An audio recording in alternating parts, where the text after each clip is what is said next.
Ya. Assalamualaikum warahmatullahi wabarakatuh. Ketemu lagi dengan kami untuk belajar teknik dasar otomotif. Untuk pertemuan kali ini kita akan mempelajari tentang APAR. Ya. Tujuan mempelajari APAR itu apa? Itu yang pertama, kita nanti dapat mengklasifikasikan alat pemadam api ringan. APAR itu singkatan dari alat pemadam api ringan. Terus yang kedua, kita dapat menerapkan penggunaan alat pemadam api ringan. Itu tujuan dalam pembelajaran kali ini. Kita membahas tentang APAR, gitu ya. Oke. Pengertian APAR, apa itu pengertian APAR? APAR itu singkatan dari alat pemadam api ringan, ya kan? Merupakan alat pemadam yang bisa dibawa, digunakan, dioperasikan oleh satu orang tanpa perlu bantuan orang lain, ya. Cara pemakaian APAR sendiri sangat mudah dan bisa dilakukan secara manual, yaitu dengan cara langsung diarahkan pada posisi di mana api berada.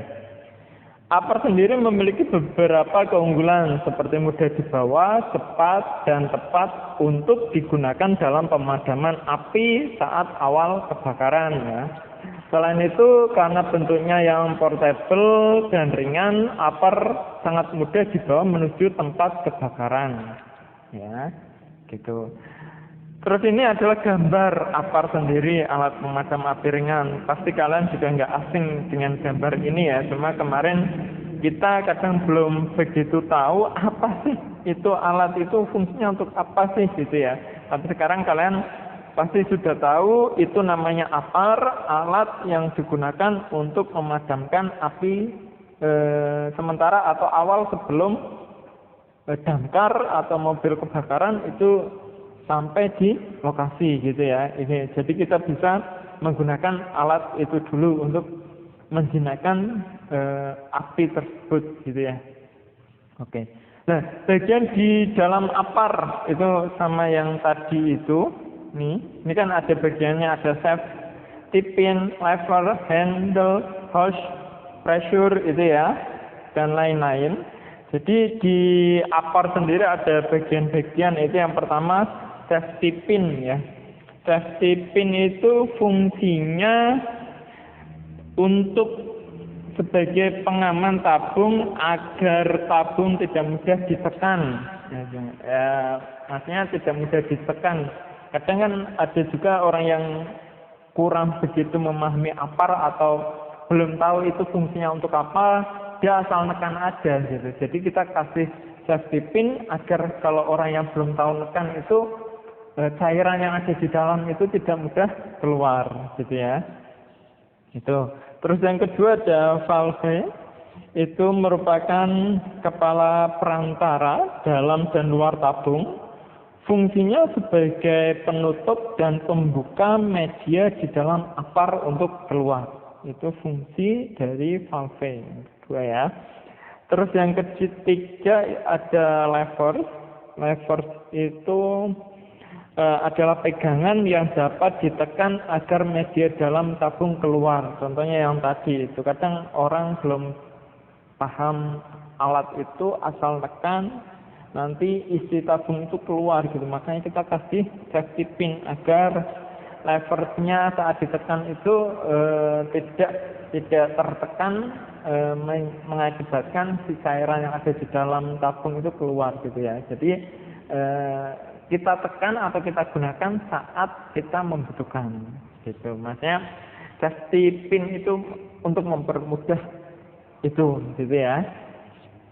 Oke, terus yang keempat ada tub. Tub itu berada di dalam tabung dan terhubung dengan valve dan fungsinya sebagai perantara media yang keluar dari tabung. Itu tub. Gitu ya. Terus yang kelima ada pressure gauge. Pressure gauge itu adalah petunjuk tekanan di dalam tabung pemadam atau APAR. Itu ada petunjuknya gitu ya. Terus ada nozzle sebagai itu fungsinya sebagai pegangan untuk mengarahkan media tabung pemadam. Sebagai pegangan untuk mengarahkan media tabung pemadam. Terus ada hose. Itu merupakan selang pengantar media tabung, yang hose itu untuk selang pengantar media tabung ya. Terus ada belt atau sabuk. Belt atau sabuk itu berfungsi untuk menahan hose ya. Itu untuk menahan hose. Terus ada yang terakhir ada bracket, itu adalah penahan tabung yang diletakkan di dinding, penahannya itu. Bracket itu penahan tabung yang diletakkan di dinding. Kadang kita kan sering lihat alat apar itu kan diletakkan di dinding ya, tidak ditaruh di bawah tapi diletakkan di dinding. Nah itu alat untuk meletakkannya itu namanya bracket gitu ya. Oke. Terus cara membawa apar sendiri untuk memadamkan api ya, ini ada caranya.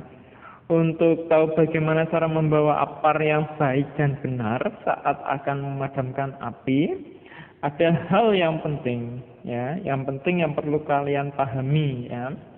Berikut ada langkah-langkahnya. Yang pertama itu ambil apar dengan cara dipanggul pada pundak ya. Cara ini lebih efektif dibandingkan jika Anda membawa atau memegang apar dengan cara ditenteng. Ya, karena menenteng apar akan membuat Anda cepat kelelahan karena itu berat, ya, berat itu alat itu. Jika jarak antara posisi apar dengan sumber api jauh, ya kan, akan kalian capek duluan, gitu, karena itu alatnya berat, ya. Apalagi jika tabung yang dibawa memiliki berat 6 kilo ke atas, ya kan, itu beratnya itu ya tergantung alatnya sih. Ada juga yang besar itu kan lebih dari 15 kilo, ada juga yang kecil biasanya itu diletakkan di mobil itu ya kecil tanpa perlu kita panggul aja kuat gitu. Tapi kalau yang besar itu kan, kalau yang besar biasa dia pakai roda gitu ya. Maksudnya yang standar yang sering kita jumpai yang nempel di dinding itu kan sedang kalau kita tenteng lama kelamaan kan capek juga kita. Makanya kan lebih baik bawanya kita dipanggul gitu ya. Itu yang pertama. Terus yang kedua, bawalah apar menuju lokasi kebakaran atau sumber api dengan tetap mempertahankan posisi apar di pundak Anda. Ya, itu kenapa? Agar kita bisa mengatur jarak dengan sumber api gitu ya. Ya kira-kira 3 meter lah barulah kalian bisa menurunkan apar dari pundak. Ya, menurunkan apar dari pundak baru kita semprotkan gitu ya. Tidak di pundak terus kita semprotkan, tidak, tapi itu hanya berfungsi saat kita membawa aja. Tapi kalau kita udah dekat dengan sumber api ya turunkan aja. Karena itu berat, makanya kita turunkan aja, baru kita semprotkan ke sumber api tersebut gitu ya. Ya, terus yang ketiga, setelah menurunkan apar dari pundak Anda, langkah selanjutnya adalah pegang nose pada ujung hose atau selang dengan tangan secara kuat ya, karena itu nanti tekanannya itu berat itu. Kalau kita nggak kuat nanti dia bisa lari kemana-mana gitu ya. Makanya kita pas waktu meganginnya itu yang benar-benar kencang gitu ya. Hal tersebut yang perlu diperhatikan adalah arah angin ya. Ya, kita juga harus tahu arah anginnya, jangan sampai kita berlawanan dengan arah angin. Nanti di cairan tersebut nggak ke api, malah ke diri kita sendiri yang menembakkan kan gitu. Kalau bisa ya kita ngikutin arah angin saat kita mengeluarkan cairan dari apar tersebut gitu ya. Terus yang keempat, arahkan notch atau pangkal selang pada titik api atau area kebakaran. Setelah itu pegang dan tekan levernya biar cairannya keluar gitu ya. Terus yang kelima, Itu apabila api sudah padam, Anda bisa membalik posisi tabung dan semprotlah ke atas atau membuang sisa gas ya pendorong tanpa mengikutkan bubuknya. Jadi nanti dibalik itu. Ya kan? Agar gasnya itu hilang. Ya, tapi si buk pemadam itu masih gitu. Ya. Oke. Terus cara penggunaan APAR ya, cara menggunakannya. Yang pertama tarik kunci pegangan ya.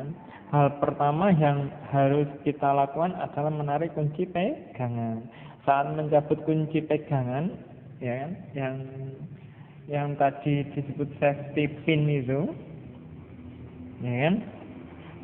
Perlu kita perhatikan jangan menekan kedua tuas atas dan tuas bawah tidak boleh ditekan secara bersamaan karena hal ini akan membuat pin atau kunci pegangan susah dilepas karena pin tertekan. Jadi satu aja yang atas saja itu yang ditekan baru cabut ya. Si safety pinnya itu atau pinnya itu gitu. Terus yang kedua pegang bagian ujung selang ya, pegang bagian ujung selang. Nah, itu pegang bagian ujung selang ya pada alat pemadam kebakaran ringan dan jangan sekali-kali kalian menekan bagian tengah atau pangkal selang karena hal ini akan mengakibatkan media tidak terarah dengan baik ya, makanya pegangan aja ujung kayak kita lagi nyemprot air itu, pegang nyemprot air pakai keran itu kan, pakai selang itu kan, pegang ujungnya biar kita lebih mudah mengarahkannya media itu ke titik api tersebut gitu ya. Terus yang ketiga, arahkan selang ke sumber air. Sumber api, maaf, sumber air ya. Yang ketiga itu arahkan selang ke sumber api. Nah, kalian harus mengarahkan selang tepat pada sumber api agar si api tersebut bisa cepat kita padamkan atau kita jinakkan ya. Kesalahan yang sering dilakukan adalah mengarahkan ke bagian atas sumber api, padahal sumbernya di bawah kita semprotkan ke atas ya, nggak bakalan mati nanti apinya ya. Jadi kita semprotkannya itu bagian bawah. Jadi langsung kita fokus ke sumber apinya gitu ya. Oke. Terus yang keempat, tekan tuas atau katup bagian atas sepenuhnya. Ya. Agar apa? Itu agar seluruh media di dalam APAR dapat keluar secara maksimal sehingga api akan segera padam. Ya, makanya tekan tuas dan katup bagian atas sepenuhnya. Terus yang kelima, sapukan dari satu sisi ke sisi lain. Ya, sapukan dari satu sisi ke sisi lain. Hal tersebut bertujuan agar media merata sehingga api dapat dipadamkan dengan segera. Makanya jangan fokus di satu tempat. Kalau itu udah mati ya kita pindah. Makanya gitu. Ya. Cara memilih APAR. Ya. Cara memilih APAR, ya kan? Saat ini terdapat beberapa jenis alat pemadam api ringan yang masing-masing memiliki kelebihan dan kekurangannya masing-masing. Untuk itu kita perlu mengetahui bagaimana cara memilih APAR yang tepat. Berikut adalah cara memilih APAR yang tepat. Yang pertama, sebaiknya memilih APAR yang memiliki penunjuk pressure tekanan dalam tabung sehingga dapat dilihat masih fungsi atau tidaknya tabung pemadam api tersebut. Terus yang kedua, memilih tabung tanpa las ya, stainless tanpa las sehingga mengurangi bahaya kebocoran pada tabung pemadam api tersebut, pada APAR tersebut ya. Terus yang ketiga, telah diuji kelayakannya oleh dinas PMK laboratoris ya, sudah diuji nih layak enggak alat itu gitu ya. Kayaknya udah SNI belum sih gitu. Terus yang keempat, sebaiknya memilih atau membeli tabung pemadam api yang bergaransi ya, yang bergaransi resmi ya. Ya. Terus standar penempatan APAR ya. Ada beberapa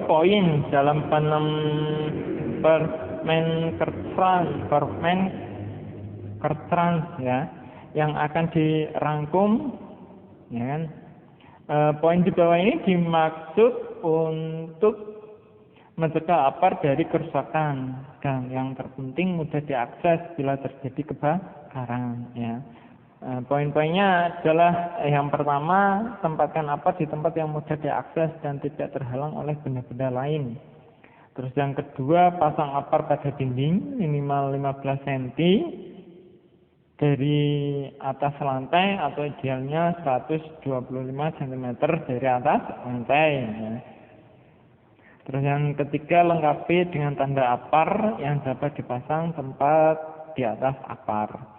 Terus yang keempat, terakhir itu jarak pemasangan APAR satu dengan lainnya adalah 15 meter, itu idealnya, atau dapat disesuaikan dengan saran yang diberikan oleh ahli K3 yang kemarin kita sudah pelajari itu, gitu ya.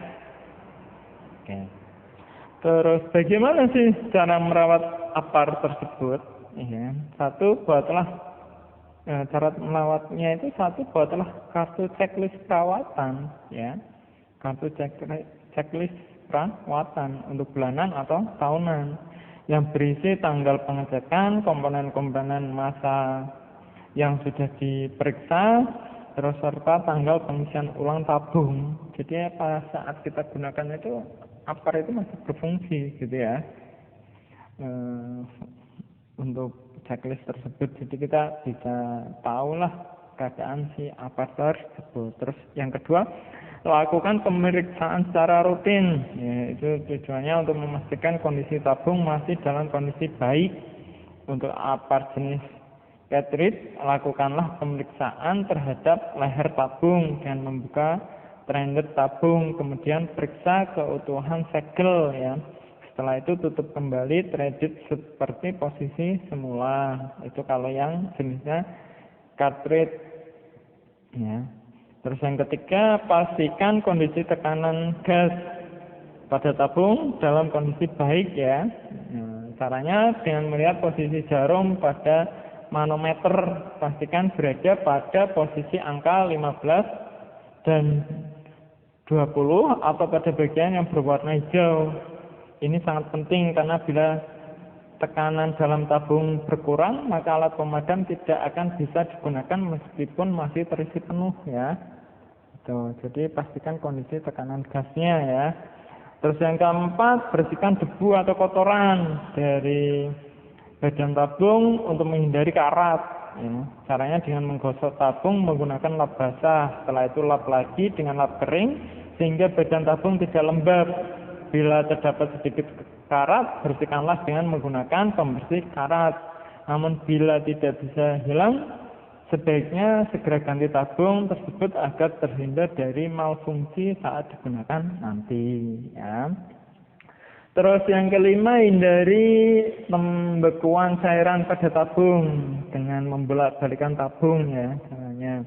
Caranya pegang bagian atas dan bawah tabung, kemudian bolak-balik atas bawah secara perlahan sebanyak 3 atau 5 kali. Terus yang keenam, melakukan pengisian ulang tabung setelah digunakan. Untuk melihat apakah tabung masih terisi penuh atau tidak, bisa dilakukan dengan cara menimbang tabung tersebut dan mencocokkannya dengan berat kotor yang tertera pada badan alat pemadam. Bila beratnya sudah berkurang, yang artinya sudah digunakan, maka bisa dilakukan pengisian ulang. Terus yang ketujuh, simpanlah tabung di tempat yang tidak terkena sinar matahari langsung serta hujan. Bila memang harus diletakkan di luar rumah, taruhlah di kotak penutup atau di bawah atau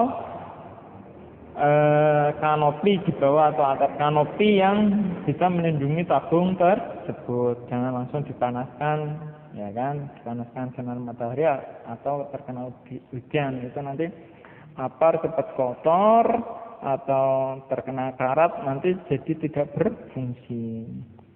Terus yang kedelapan, bila menaruh tabung dengan cara digantung pada dinding, ya pastikan posisi bracket melekat dengan kuat pada dinding agar tidak jatuh.